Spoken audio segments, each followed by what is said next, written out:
아버지, 제발 한 번만 더 생각해 보세요. 요양원에 가시면 전문적인 케어도 받으실 수 있다고요. 민호야, 그만해라. 내가 왜 요양원에 가야 하는지 도통 모르겠다. 난 아직 멀쩡해. 아버지, 오해하지 않으셨으면 해요. 전 정말 아버지를 위해서 그런 거예요. 날 위해서. 그럼 왜 내 의사는 묻지도 않고 이러는 거니? 할 얘기 없다. 당장 나가. 다시는 내 앞에 나타나지 말거라. 아버지, 정말 이러실 거예요? 다 아버지를 위해서 이러는 건데 왜 따르지 않으세요? 필요한 건 내가 아니라 이 집이겠지. 가라. 더는 오지 마라. 아버지, 잠깐만요. 제 말 좀 들어보세요. 가라고 했다. 이제 넌 내 아들이 아니야. 다시는 이 집에 얼씬도 하지 말 거라. 안녕하세요. 이번 사연은 72세 강병철 할아버지의 사연입니다. 강병철 할아버지의 사연을 들으시면서 따뜻한 위로와 격려, 그리고 따끔한 조언을 댓글에 남겨주시면 강병철 할아버지께 큰 위안과 힘이 되니 많은 댓글 부탁드리겠습니다. 그럼 사연 바로 시작하겠습니다. 어느덧 72살이 되었습니다. 제 이름은 강병철이고요. 혼자 살고 있어요. 아침에 일어나 거울을 보면 주름진 얼굴과 희끗한 머리카락이 낯설게 느껴질 때가 있습니다. 세월이 참 빠르다는 생각이 듭니다. 젊었을 땐 이런 날이 올 줄 몰랐죠. 그때는 항상 바쁘게 살았어요. 일하랴, 아이들 키우랴. 시간이 어떻게 가는지도 모르고 살았던 것 같아요. 요즘 들어 건강이 예전 같지 않아요. 관절염 때문에 무릎이 아파서 걸음을 옮기기가 힘들고 고혈압 약을 매일 챙겨 먹어야 합니다. 젊었을 땐 건강에 자신 있었는데 이제는 병원 신세를 자주 지게 되네요. 아침에 일어날 때마다 온몸이 쑤시고 아파요. 그래도 이 몸이 허락하는 한 스스로 일어나고 밥도 해 먹고 집안일도 하려고 노력합니다. 가끔은 아들에게 전화해서 도움을 요청하고 싶지만 그럴 때마다 참아요. 민호도 자기 삶이 있을 텐데 늙은 아버지 때문에 신경 쓰게 하고 싶지 않아서요. 은퇴하고 나서 경제적으로 넉넉하진 않아요. 평생 근면하게 살았다고 자부했는데 막상 노후를 맞이하니 생활이 빠듯합니다. 국민연금으로 겨우 기본적인 생활을 유지하고 있어요. 가끔은 과거에 더 준비를 해둘 걸 하는 후회도 듭니다만 이미 지나간 일이죠. 그래도 감사한 건 이 집이 있다는 거예요. 집이 없었다면 지금쯤 어디서 어떻게 살고 있을지 모르겠어요. 밥을 먹을 때도 잠을 잘 때도 이 집이 있어 다행이라고 생각해요. 제 아들 민호는 45살입니다. 어릴 때는 그렇게 착하고 말 잘 듣던 아이였는데 언제부터인가 사이가 멀어졌어요. 요즘엔 통연락도 없고 가끔 만나도 어색하기만 합니다. 아들의 차가운 눈빛을 마주할 때마다 가슴이 아파요. 내가 뭘 잘못했나 하는 생각도 들고요.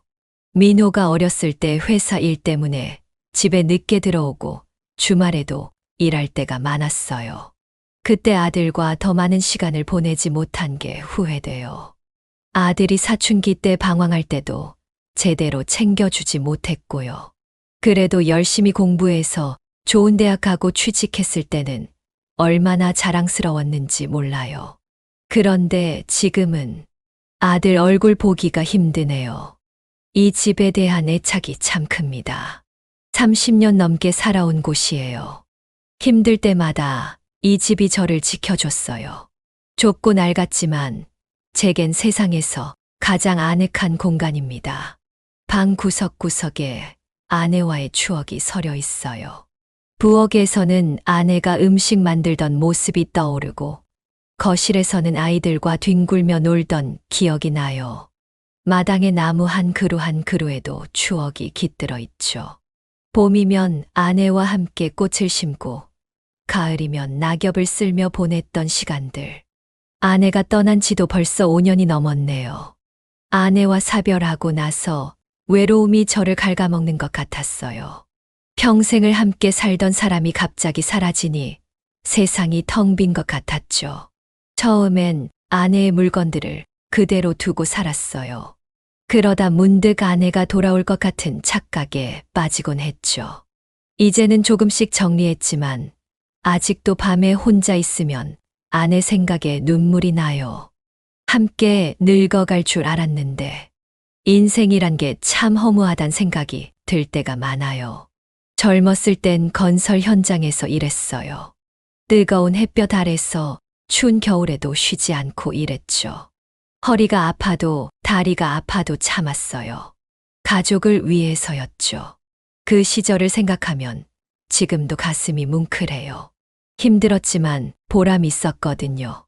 내 손으로 집을 짓고 길을 내고 도시를 만들어가는 것 같아 자부심도 컸어요. 지금도 가끔 제가 일했던 현장 근처를 지나갈 때면 그때 기억이 생생하게 떠올라요. 그때는 몸이 고달파도 마음만은 즐거웠는데 지금은 몸도 마음도 지쳐가는 것 같아요. 노년의 삶이 이럴 줄은 몰랐어요. 젊을 땐 은퇴 후의 삶을 그려봤어요. 아내와 함께 여행도 다니고 손주들 재롱도 보며 편하게 살 줄 알았죠. 하지만 현실은 달랐어요.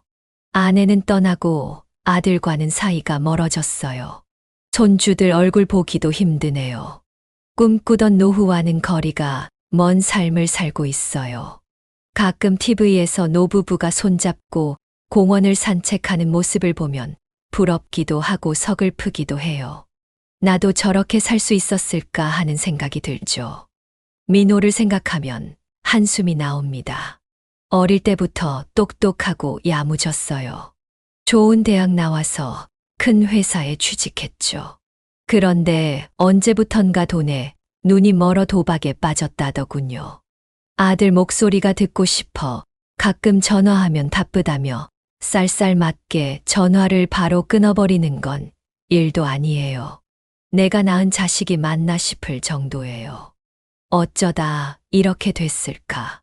내 잘못인가 싶기도 하고 세상 탓을 하기도 해요. 그래도 언젠가는 정신 차리고 돌아오겠지 하는 희망을 버리지 않으려고 해요.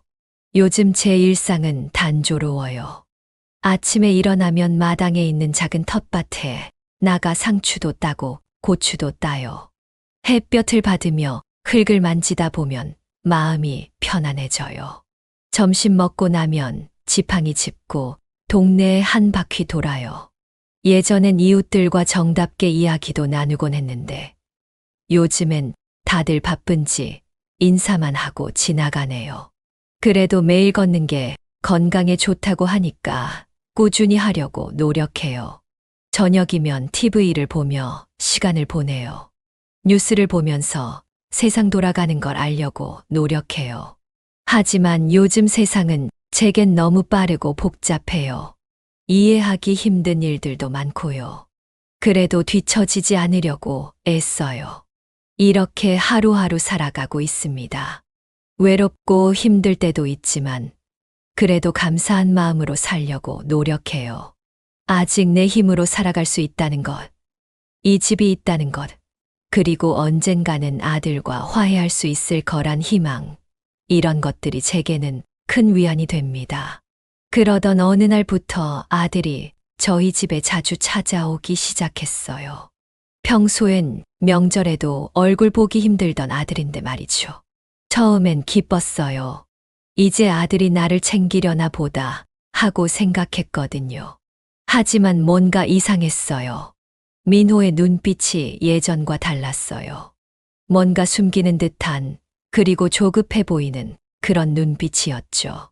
민호가 요양원 팸플릿을 들고 왔더라고요. 아버지, 이제 연세도 있으시고 건강도 안 좋으신데 요양원에 가시는 게 어떨까요? 민호의 말에 순간 귀를 의심했어요. 내가 요양원에 아직 내 몸 하나 추스를 수 있는데 내가 왜 요양원에 가야 하는데? 민호가 대답했어요. 아버지, 요즘 건강이 많이 안 좋아 보이세요. 혼자 계시다 무슨 일 생기면 어쩌려고 그러세요? 요양원에 가시면 전문적인 케어도 받으실 수 있고. 순간 화가 났어요. 너 지금 내가 늙어서 쓸모없으니까 치워버리려고 하는 거냐? 소리를 질렀죠. 민호가 당황한 듯 말했어요. 아니에요, 아버지. 그게 아니라 아버지 건강이 걱정돼서 그런 거예요. 그 순간 가슴이 찢어지는 것 같았어요. 내가 그렇게 키운 아들이 나를 집에서 내쫓으려 한다니. 배신감, 실망감, 분노가 한꺼번에 몰려왔어요. 너희 엄마가 살아있었더라면 이런 말도 못했을 거 아니냐. 눈물이 났어요. 민호는 계속해서 요양원이 좋은 점들을 얘기했어요. 하지만 전 들을 생각이 없었죠. 이 집에서 나가면 난 끝이라는 생각뿐이었으니까요. 가라. 더는 오지 마라. 결국 민호를 내쫓아 버렸어요. 그날 밤 잠을 이루지 못했어요. 아들에 대한 배신감, 앞으로의 삶에 대한 두려움, 이 집을 떠나야 할지도 모른다는 불안감, 온갖 감정이 뒤섞여 밤새 뒤척였죠. 문득 옆자리가 비어 있다는 걸 새삼 느꼈어요. 아내가 살아 있었다면 이런 일은 없었을 텐데. 그 생각에 또 눈물이 났어요. 다음 날 아침 산책을 나갔어요. 평소보다 일찍 나간 탓에 동네가 조용했죠. 그때 옆집 할머니를 만났어요. 어제 아들 왔다 갔어요. 민호가 요양원 얘기하는 걸 우연히 들었어요. 절대 가지 마세요. 요양원 가면 끝이에요. 할머니의 말에 가슴이 철렁 내려앉았어요. 그제서야 민호의 의도가 의심스러워지기 시작했죠. 단순히 내 건강을 걱정해서일까? 아니면 다른 이유가 있는 걸까? 집에 돌아와 곰곰이 생각해 봤어요. 민호가 요즘 경제적으로 어렵다는 얘기를 들은 적이 있어요. 설마 이 집을 팔려고 그러나? 그 생각이 드는 순간 온몸에 소름이 돋았어요. 내가 평생 일구며 살아온 이 집, 아내와의 추억이 가득한 이 집을 팔아먹으려고?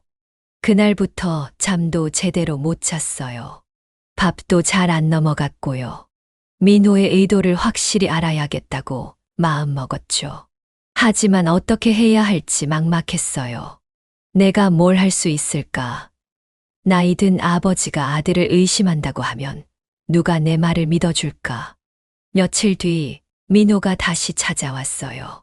이번엔 며느리와 함께였죠. 아버님, 정말 걱정돼서 그래요. 요양원에 가시면 24시간 돌봄을 받으실 수 있어요. 며느리의 말에 더 화가 났어요.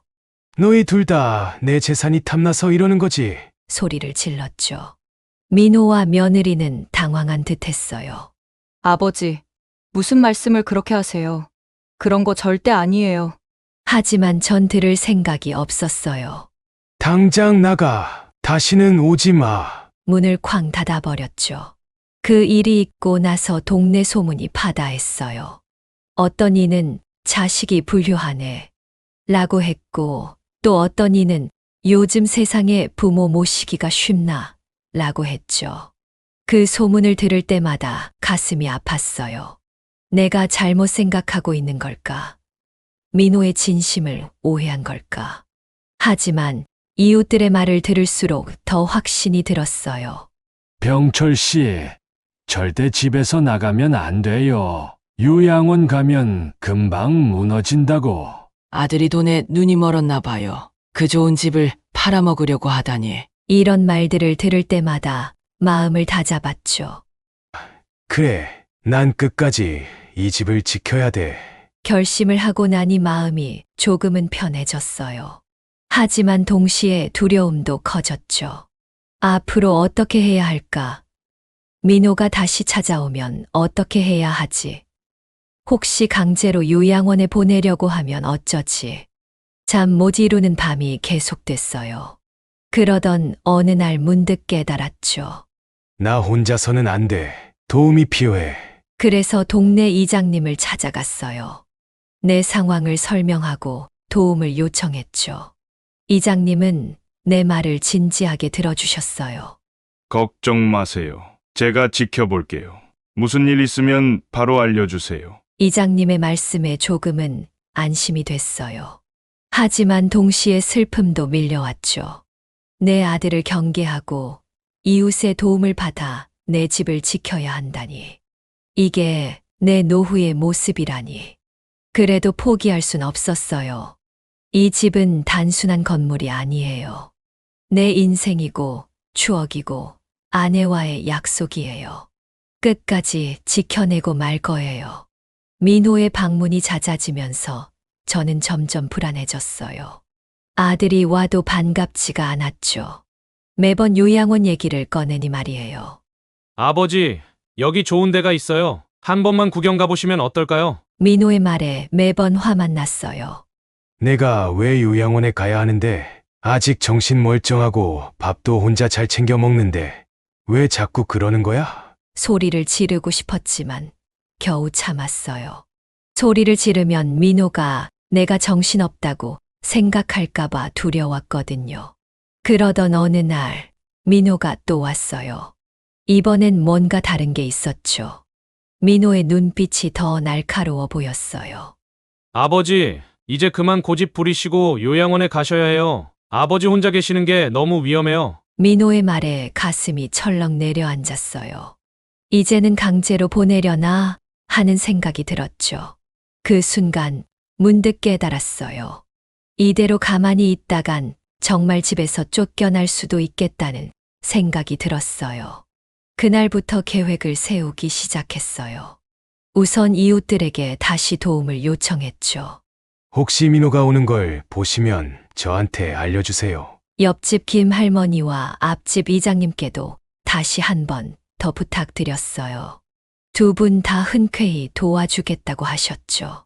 그리고 제 일상에도 변화를 줬어요. 아침 산책을 빼먹지 않고 나갔고 텃밭 가꾸는 시간도 늘렸어요. 이웃들과 대화도 더 자주 나눴고요. 보세요. 전 아직 멀쩡해요. 요양원 갈 필요 없어요. 라고 말하는 것 같았죠. 하지만 가장 중요한 건 증거를 모으는 거였어요. 민호와 통화할 때마다 녹음을 했죠. 요양원 얘기를 꺼낼 때마다 난 싫다. 왜 자꾸 그러니? 또박또박 말했어요. 나중에 필요하면 이 녹음들을 증거로 쓸 수 있을 거라고 생각했거든요. 그러던 어느 날 옆집 김 할머니가 급하게 찾아오셨어요. 큰일 났어요. 민호가 부동산 중개인이랑 같이 오는 거 봤어요. 순간 머리가 하얘졌어요. 설마 정말 집을 팔려고 그러나? 김 할머니 말씀으로는 민호가 중개인에게 이렇게 말했대요. 아버지가 곧 요양원에 가실 거예요. 그러면 이 집은 팔아야 해요. 그 말을 듣는 순간 온몸에 힘이 빠졌어요. 내 예감이 맞았던 거예요. 민호는 정말 이 집을 노리고 있었던 거예요. 그날 밤 잠을 이루지 못했어요. 머릿속이 복잡했죠. 어떻게 해야 하지? 경찰에 신고해야 하나? 아니면 변호사를 찾아가 볼까? 온갖 생각이 들었어요. 하지만 한편으론 설마 내 아들이 그래도 피는 물보다 진하다는데 라는 생각도 들었고요. 다음 날 용기를 내어 민호에게 전화를 걸었어요. 민호야, 우리 얘기 좀 하자. 떨리는 목소리로 말했죠. 민호는 잠시 뜸을 들이더니 네, 이따 집으로 갈게요. 라고 대답했어요. 그날 오후 민호가 왔어요. 저는 최대한 침착하게 물었죠. 민호야, 너 정말 이 집을 팔려고 하는 거니? 민호의 표정이 순간 굳어졌어요. 사실은 그게 아버지 요양원비를 마련해야 돼서요. 그래서 집 매매를 알아보고 있었어요. 순간 화가 치밀어 올랐어요. 요양원비. 난 요양원 안 간다고 했잖아.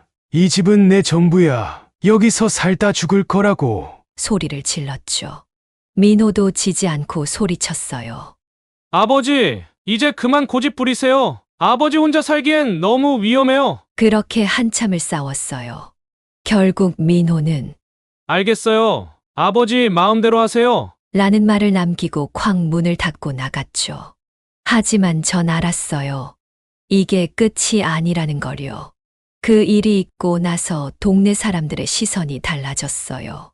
어떤 이들은 동정의 눈빛을 보냈고 또 다른 이들은 자식 키우는 게 다 그렇지 뭐 라며 위로의 말을 건넸죠. 하지만 그런 말들이 오히려 더 가슴 아프게 했어요. 이장님이 찾아오셨어요. 힘내세요. 우리 마을 사람들이 다 지켜보고 있어요. 언제든 도와드릴게요. 이장님의 말씀에 눈물이 났어요. 고마우면서도 한편으론 비참했죠. 내 아들을 경계하느라 이웃들의 도움을 받아야 한다니. 그래도 포기할 순 없었어요. 이 집은 단순한 건물이 아니에요. 내 인생이고 추억이고 아내와의 약속이에요. 끝까지 지켜내고 말 거예요. 며칠 후 동네 복지관에서 노인 권리에 대한 강연이 있다는 걸 알게 됐어요. 망설이다가 참석했죠. 강연을 들으면서 많은 걸 알게 됐어요. 내게도 권리가 있다는 걸, 그리고 그 권리를 지킬 수 있는 방법이 있다는 걸 말이에요. 강연이 끝나고 강사님을 찾아가 제 상황을 설명했어요. 강사님은 진지하게 들어주시더니 몇 가지 조언을 해주셨어요. 법적으로 본인의 의사에 반해 요양원에 보낼 순 없어요. 그리고 재산 처분도 본인 동의 없이는 불가능해요. 그 말을 듣고 안심이 됐어요. 하지만 동시에 더 조심해야겠다는 생각도 들었죠. 민호가 다른 방법을 쓸 수도 있겠구나. 집에 돌아와 거실에 앉아 있으니 문득 아내 생각이 났어요. 여보, 당신이라면 어떻게 했을 거요? 물어보고 싶었죠. 하지만 대답은 들을 수 없었어요. 그래도 알 것 같았어요. 아내라면 끝까지 싸우라고 했을 거예요. 어느 날 아침 옆집 김 할머니가 급히 찾아오셨어요. 방금 민호가 또 부동산 중개인으로 보이는 사람과 만나는 걸 봤어요. 순간 가슴이 철렁 내려앉았습니다. 그동안의 의심이 현실이 되는 순간이었죠. 김 할머니의 말을 듣고 집 밖으로 나갔어요. 멀리서 민호와 낯선 남자가 이야기를 나누는 모습이 보였습니다. 그들의 대화를 들을 순 없었지만 민호의 표정이 심각해 보였어요. 집으로 돌아와 창문 틈으로 그들을 지켜봤죠. 한참을 이야기하던 민호와 그 남자가 헤어지고 민호가 집 쪽으로 오는 게 보였어요. 급히 거실로 돌아와 평소처럼 TV를 보는 척했죠. 민호가 들어왔을 때 저는 아무것도 모르는 척 물었어요. 어쩐 일이냐? 민호는 당황한 기색을 감추지 못하며 대답했어요. 그냥 아버지 얼굴 뵈러 왔어요. 하지만 아들의 눈빛에서 뭔가 숨기고 있다는 걸 느낄 수 있었어요. 민호가 돌아간 후 김할머니께 다시 찾아가 자세한 이야기를 들었습니다. 민호가 그 사람한테 아버지가 곧 요양원에 가실 거라고 말하더라고요. 그러면서 집을 어떻게 처분할지 상의하는 것 같았어요. 그 말을 듣는 순간 온몸에 힘이 빠졌어요. 제 아들이 제가 그토록 사랑하던 민호가 정말로 저를 내쫓으려 한다는 사실을 직면하게 된 거죠. 하지만 이내 분노가 치밀어 올랐습니다. 이대로 당할 순 없어. 집으로 돌아와 곰곰이 생각해 봤어요. 민호의 계획을 어떻게 막을 수 있을지, 어떻게 하면 제 권리를 지킬 수 있을지 말이에요. 그러다 문득 얼마 전 복지관에서 들은 노인 권리 강좌가 떠올랐습니다. 바로 전화기를 들어 복지관 상담실에 연락했어요. 다행히 상담사 선생님께서 친절하게 조언해 주셨죠. 우선 법적으로 본인의 의사에 반해 요양원에 강제 입소될 수 없어요. 그리고 재산 처분도 본인 동의 없이는 불가능합니다. 상담사 선생님의 말씀에 안도의 한숨을 쉬었지만 동시에 더 큰 위기감이 들었어요. 민호가 내 의사를 무시하고 강제로 무언가를 하려 들면 어쩌지? 그 생각에 식은땀이 났습니다. 며칠 뒤 예감이 적중했어요. 민호가 갑자기 찾아와 이런 말을 하는 거예요. 아버지 정신 능력이 많이 떨어지신 것 같아 걱정돼요. 성년후견 신청을 해야 할 것 같아요. 순간 머리가 하얘졌어요. 청년후견이라는 말의 의미를 정확히 알진 못했지만 뭔가 위험한 느낌이 들었거든요. 민호가 돌아간 후 급히 복지관으로 달려갔습니다. 상담사 선생님께 상황을 설명드리자 심각한 표정을 지으셨어요. 청년 후견이 시작되면 재산 관리나 중요한 결정들을 후견인이 대신하게 돼요. 아드님이 후견인이 되면 집을 처분하는 것도 가능해질 수 있어요. 그 말을 듣는 순간 온몸에 전율이 흘렀어요. 이제야 민호의 계획이 완전히 드러난 거죠. 저를 무능력자로 만들어 이 집을 빼앗으려는 거였어요. 절박한 마음에 상담사 선생님께 물었어요. 선생님, 어떻게 해야 하나요? 저는 멀쩡한데 이대로 당할 순 없어요. 선생님은 잠시 생각하시더니 말씀하셨어요. 우선 변호사의 도움을 받는 게 좋겠어요. 그리고 평소 생활에 문제 없다는 것을 증명할 수 있는 자료들을 모으세요. 이웃들의 증언도 도움이 될 거예요. 그 말씀을 듣고 결심했어요.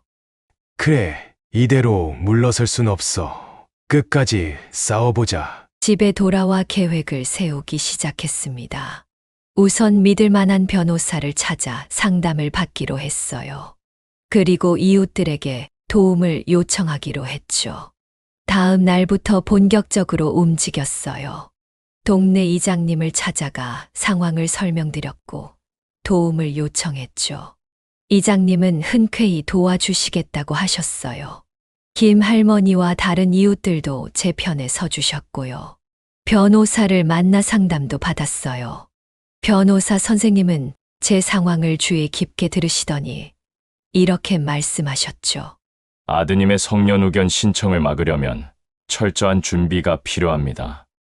건강진단서, 일상생활 능력증명, 재정관리 능력증명 등이 필요합니다. 그 말씀을 듣고 하나하나 준비해 나갔어요. 병원에 가서 건강진단도 받고 은행 거래, 내역도 정리했죠. 이웃들에게 부탁해서 제가 일상생활을 잘하고 있다는 증언서도 받았고요. 이렇게 차근차근 준비를 하면서 한편으론 민호의 움직임도 예의주시했어요. 만약 민호가 갑자기 저를 강제로 요양원에 보내려 들면 어떻게 할지. 그때 대비한 비상계획도 세웠죠. 모든 준비를 마치고 나니 마음이 조금은 안정됐어요. 하지만 동시에 더 큰 두려움이 밀려왔죠. 이제 진짜 전쟁이 시작되는구나. 아침부터 불안한 예감이 들었어요. 뭔가 큰일이 일어날 것 같은 그런 느낌이었죠. 그리고 그 예감은 적중했습니다. 점심 무렵 옆집 김 할머니가 급히 찾아오셨어요. 큰일 났어요. 방금 민호가 부동산 중개인이랑 함께 집으로 들어가는 걸 봤어요. 서둘러 집으로 향했죠. 현관문 앞에 서서 귀를 기울이니 안에서 이야기 소리가 들려왔어요. 조용히 문을 열고 들어갔습니다.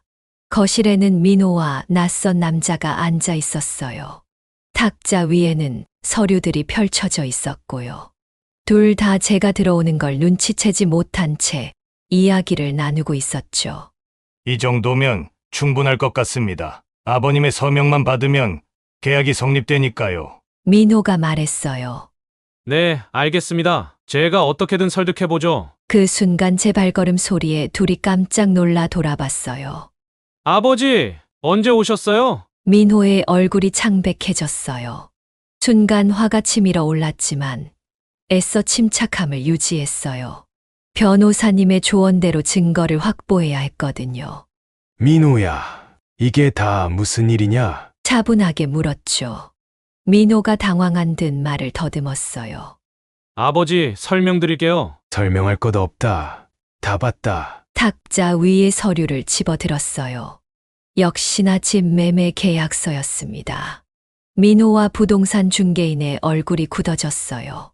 그들의 표정에서 제가 이미 모든 걸 알고 있다는 걸 깨달은 것 같았죠. 아버지, 오해하지 마세요. 이건 다 아버지를 위한 일이에요. 민호가 변명했지만 저는 더 이상 아들의 말을 듣고 싶지 않았어요. 더는 거짓말하지 마라. 난 다 알고 있다. 서랍에서 녹음기를 꺼내 재생 버튼을 눌렀어요.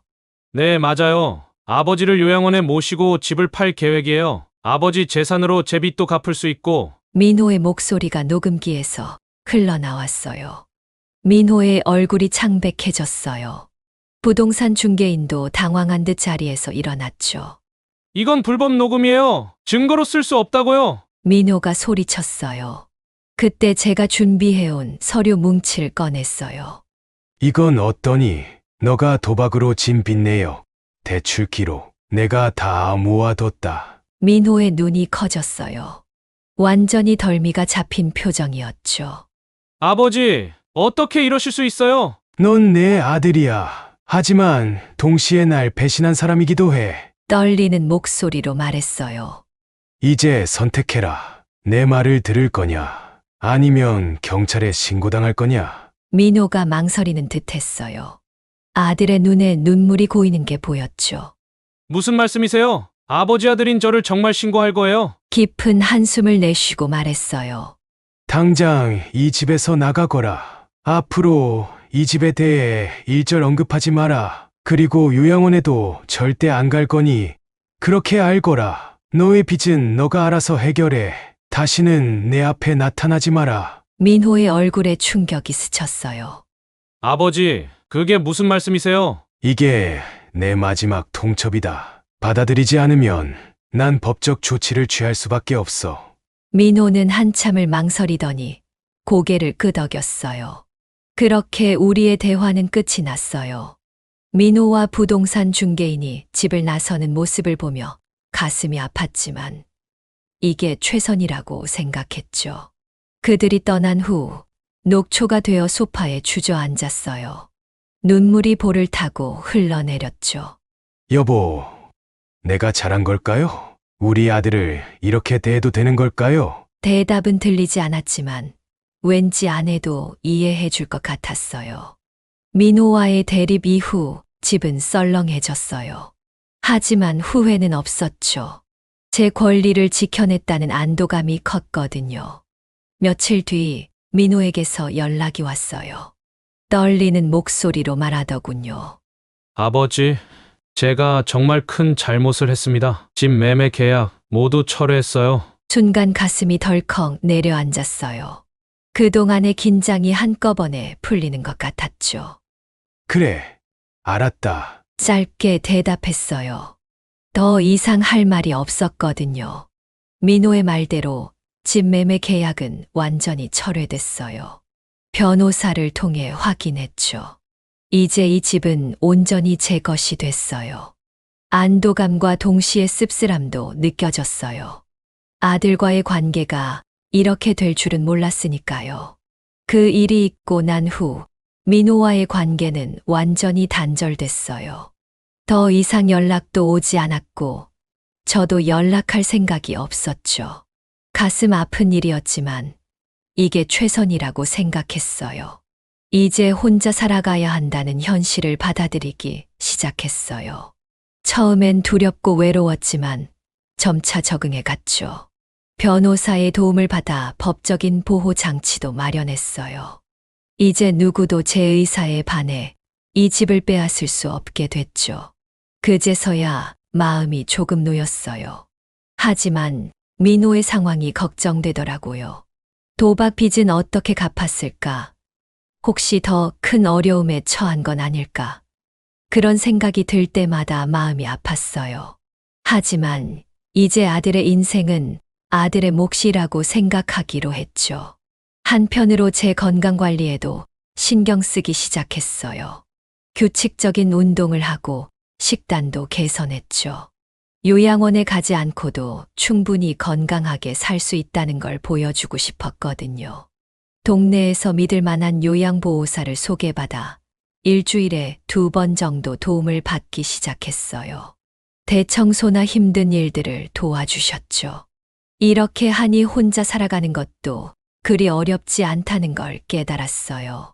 그러던 어느 날, 복지관에서 예전에 들었던 노인 권리에 대한 강연을 또 진행한다는 걸 알게 됐어요. 다시 강연을 들으면서 많은 걸 알게 됐어요. 노인들도 존중받아야 할 권리가 있다는 것, 그리고 그 권리를 지키는 방법에 대해서요. 강연이 끝나고 강사님을 찾아가 제 경험을 나눴어요. 강사님은 제 이야기를 주의 깊게 들으시더니 이렇게 말씀하셨죠.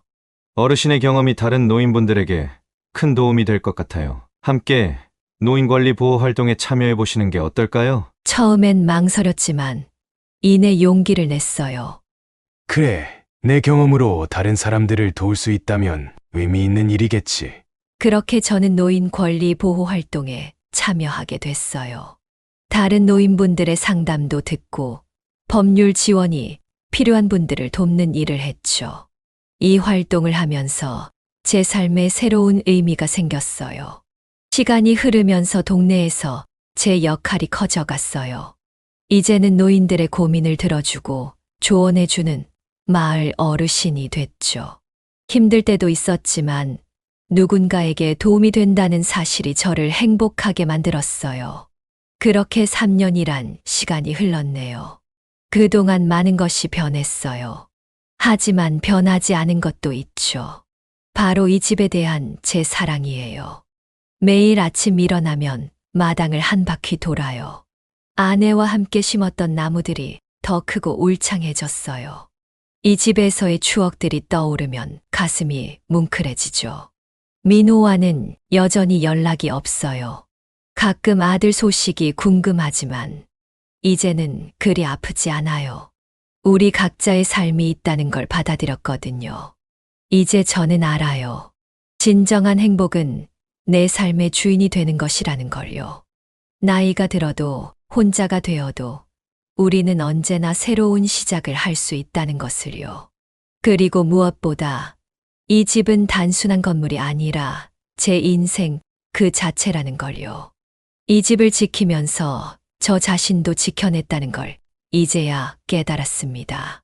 매일 밤 잠들기 전에 중얼거려요. 여보, 난 잘 살고 있어요.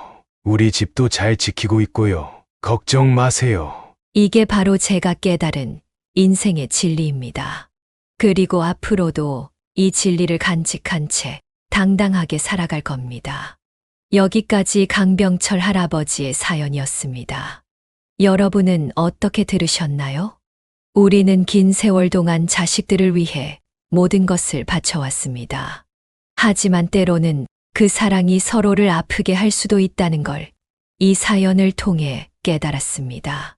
나이 들어감에 따라 우리의 삶도 자식들의 삶도 변화합니다. 그 과정에서 서로를 이해하지 못하고 상처 줄 수 있습니다. 하지만 기억하세요. 우리에겐 아직 선택할 권리가 있습니다. 우리의 인생은 여전히 소중하고 우리의 결정은 존중받아야 합니다. 자식들과의 관계도 중요하지만 우리 자신의 행복과 존엄성을 지키는 것 역시 중요합니다. 서로를 이해하고 존중하는 마음으로 대화를 나누세요. 그리고 잊지 마세요. 우리는 여전히 사랑받을 자격이 있는 소중한 존재입니다. 여러분의 남은 인생이 행복과 존중으로 가득하기를 진심으로 기원합니다. 구독과 좋아요, 알림 설정하시면 올라오는 사연을 빠르게 받아보실 수 있습니다.